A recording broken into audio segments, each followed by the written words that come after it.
Lo ngerasa gak sih sekarang cari uang tuh makin susah? Barang-barang makin mahal, rumah makin mahal. Ya ini bukan perasaan lu doang, ekonomi sekarang emang lagi ngerem mendadak. Nah kira-kira tuh ngeremnya kenapa ya? Apa penyebabnya? Coba kita bahas di video ini. Oh dan jangan lupa, kira-kira dampaknya buat lu semua nih, sama gue juga, apa aja? Di video ini kita bakal bahas kenapa ekonomi global sekarang lagi bermasalah nih. Dan ternyata kelakuan Donald Trump sama Xi Jinping di luar sana itu bakal ngaruh ke kehidupan sehari-hari lu. Ini yang perlu kita bahas secara cukup mendalam. Coba lu inget dah, kira-kira 10 tahun lalu tuh ya, harga nasi padang di sebelah rumah lu berapa? Kalau dulu mungkin beli paketan nasi padang tuh yang murah-murah 5.000, sekarang ceban. Oh ceban juga udah gak ada, sekarang 13.000. Naik terus kan. Ya begitulah dunia, memang inflasi itu terjadi. Masalahnya inflasi di beberapa tahun terakhir ini sejaknya ada COVID itu lebih ngebut dibanding biasanya.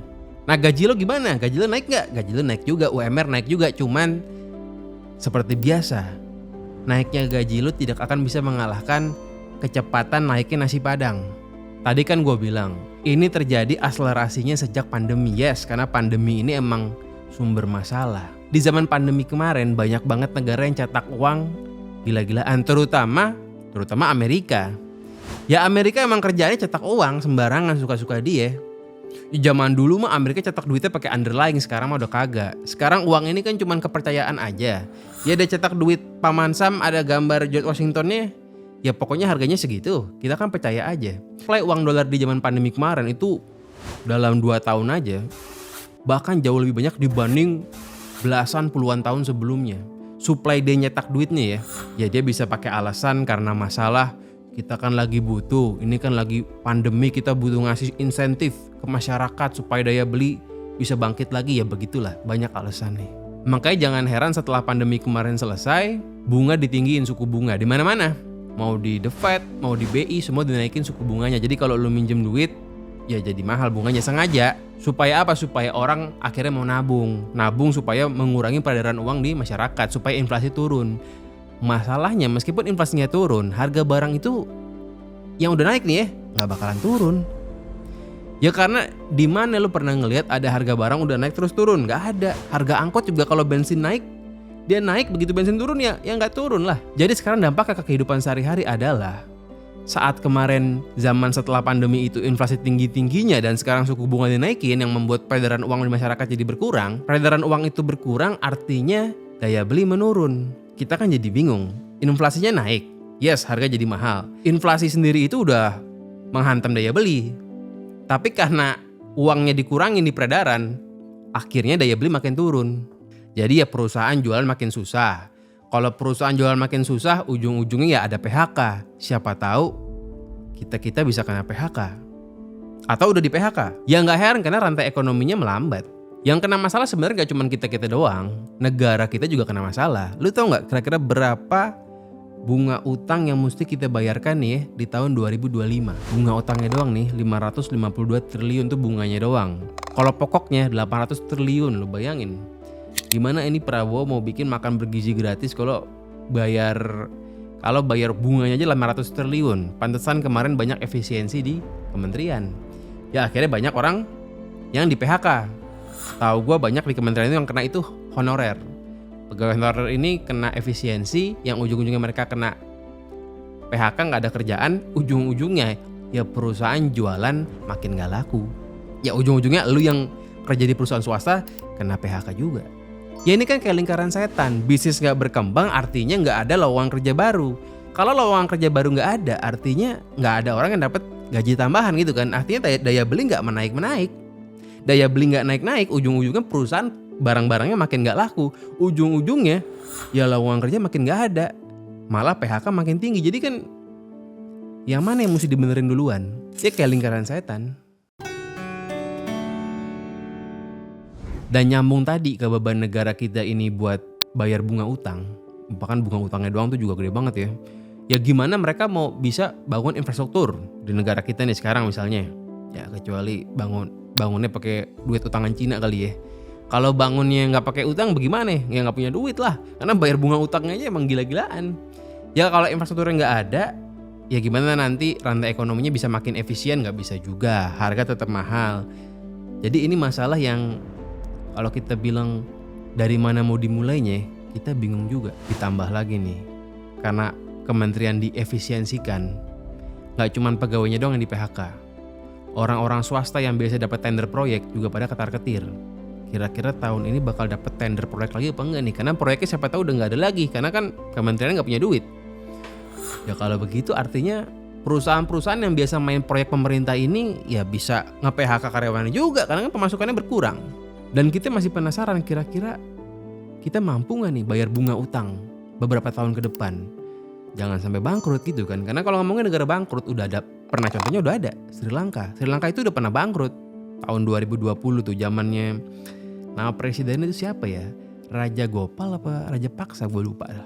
Dan di tengah semua masalah kemelut kita ini ya, dari negara ini banyak utangnya, suku bunga tinggi, mau cicil rumah sekarang udah nggak dapet tuh yang 3 juta per bulan, sekarang 5 juta karena suku bunganya naik. Banyak masalah, ditambah lagi kemarin Donald Trump jadi presiden Amerika. Donald Trump ini kan merupakan presiden yang dia tuh inward looking.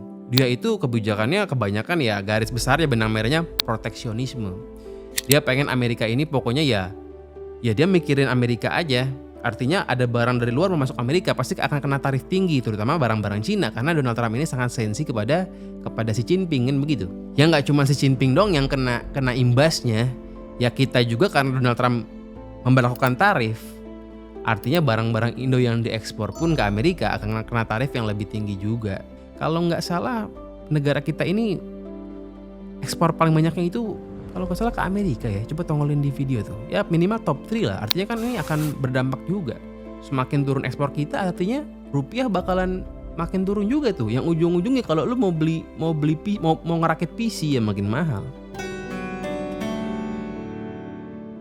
Kalau ngomongin lebih makronya lagi, perang dagang Cina Amerika Jilid 2 ini ya pasti bakal terlaksana atau mungkin udah terlaksana ya. Ya kemarin kan lagi rame tuh AI-nya Cina lawan AI Amerika, dan sekarang juga ngomongin chip. Ini kan ngelanjutin chip war di jilid 1 di zamannya Trump yang pertama kemarin. Sekarang Amerika ini udah ngeblokir Cina sama Rusia buat ngebeli chip-chip canggih.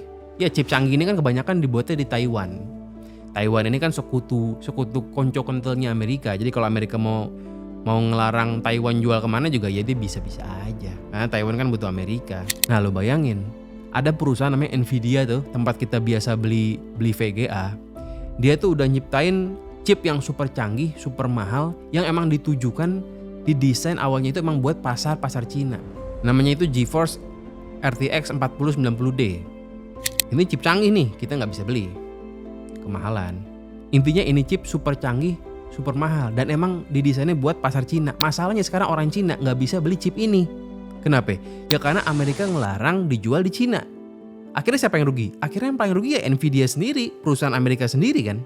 Ya sebenarnya yang ngelarang ini bukan Donald Trump banget ya, tapi zaman Joe Biden juga emang udah ada sentimen yang buat ngelarang inilah.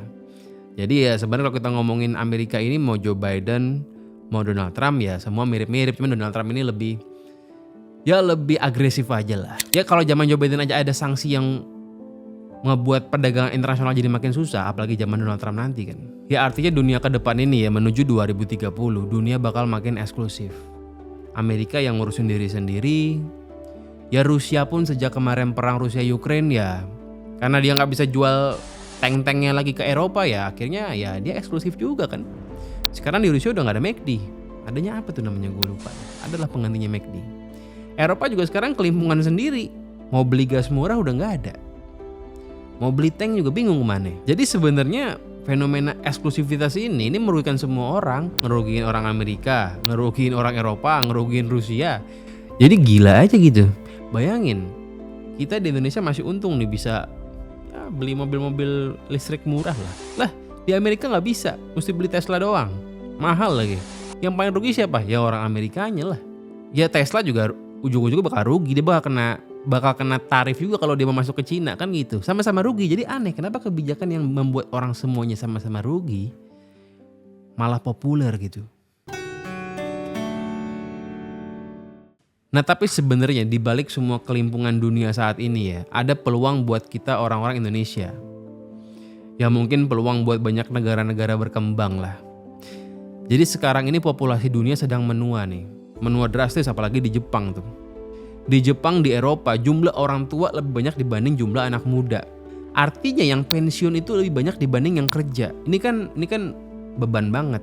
Ya beban buat negaranya adalah beban buat tunjangan pensiunnya akan berat. Artinya kan yang gajinya dipotong buat menunjang orang pensiun makin sedikit, itu beban juga tuh. Tapi di lain sisi juga artinya suplai tenaga kerja buat perusahaan-perusahaan di Jepang dan Eropa makin turun. Akhirnya bisa akhirnya mereka bisa kelimpungan lah. Nah bonus demografi di Indonesia ini dibanding diisi sama anak-anak yang kerjaannya tawuran ya jamet-jamet, kalau bisa kita mesti siapin kan buat bisa kerja di Jepang, di Eropa. Kan mantep, jadi pahlawan devisa jadi TKI. Lu kerja di Eropa, dibayar pakai apa tuh? Pakai euro. Kalau di Skandinavia, gaji gede tuh. Lu balikin duit kirim ke orang tua, mantep nguatin rupiah kan. Ya masalahnya bonus demografinya ini qualified nggak buat kerja di sono? Ya ini kesempatan yang emas banget. Ya karena sekarang kita kan kalau mau kerja di dalam negeri, nungguin investasi Apple, ya kelamaan. Nungguin investasi apa lagi? Banyak lah. Susah lah. Sekarang kan dunia lagi nggak stabil. Ada perang di sana sini segala macem. Di dekat kita ada masalah laut Natuna dan lain-lain lah. Jadi investor pasti ngerem-ngerem juga. Kalau kita nungguin mau kerja di perusahaan asing yang invest di Indonesia, ya belum pasti. Karena dunia nggak stabil sekarang kan. Peluangnya lebih besar kalau lo mau kerja ke luar negeri. Yang jadi pertanyaannya, qualified nggak? Yes, sekarang dunia ekonomi lagi melambat. Yes, kombinasi inflasi tinggi, suku bunga naik, utang negara numpuk, perang dagang, populasi menua, ada perang beneran juga. Intinya geopolitik nggak stabil. Nah buat kita warga-warga di negara berkembang, beberapa tahun ke depan trennya itu kemungkinan besar adalah kita kerja di luar negeri. Karena itulah peluang yang kita punya. Karena pasti di negara-negara yang populasinya menua itu banyak lowongan-lowongan pekerjaan yang mereka kirimin nih buat orang-orang Indonesia termasuk. Ya kalau sekarang lu masih SMA, ya siap-siap lah 5 tahun lagi lu kerja di Belgia atau lu kerja di Hokkaido, kan keren gitu. Asal jangan lu kerja di Kamboja, kan lu nggak bisa pulang. Ya udah gimana menurut lo? Coba komen di bawah kira-kira dalam 2-3 tahun ke depan nih ya, harapan lo itu mau kerja di negara mana? Dan apa alasannya? Ya siapa tahu lu komentar ada agen TKI yang nonton juga ngelihat lu pengen kerja di negara mana dia ambil, kan lumayan juga tuh. Yang penting ya lu siapin lah kualifikasi lu supaya nggak goblok-goblok amat gitu. Oke sekian, kalau lu suka pembahasan kayak begini coba komennya di bawah, ntar kita lanjutin. Jangan lupa di subscribe dan komen.